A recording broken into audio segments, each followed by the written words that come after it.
Имам Муслимнен андай бір риуаят бар. Қиямет күні болғанда Алла тағала үш адамды құзырына әкеледі екен. Әуелгісі ғалым, екіншісі шейіт, үшіншісі жомарт деп танылған бір бай. Алла әуелі ғұламаны алдырады екен, ғалым болып танылған кісіні.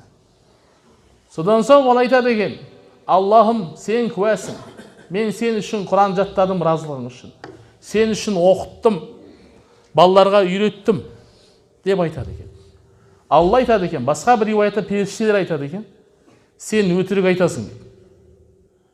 Себебі сен бәленшенің ұлы түгенше қари екен деп айту үшін істедің. Жұрт та сені қари деп айтты. Айтты қари деп. Тозаққа кетіңдер дейді.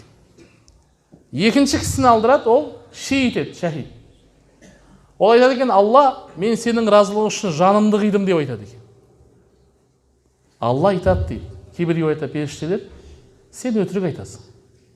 Сен пәленше ұлы түгенше батыр екен, ержүрек екен деп айтсын деп істедің бұның барлығы. Жұрт та айтты. Бұны да тозаққа кетіңдер дейді. Үшінші кісі бай кісі келеді екен, жомарт.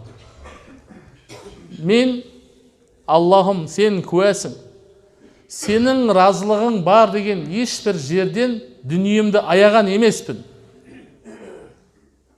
Дегенде Алла айтады екен: сен өтірік айтасың. Сен бәленшенің ұлы түгенше жомарт екен, бай екен деп айту үшін істедің. Жұрт та айтты. Бұны да тозаққа кетіңдер деп айтады.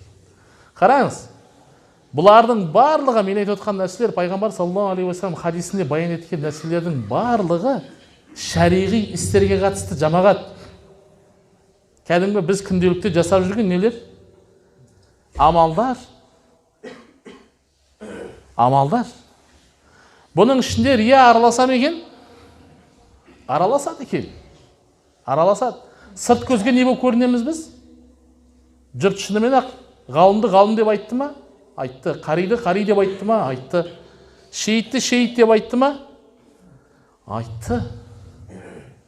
Байды бай екен деп айтты ма?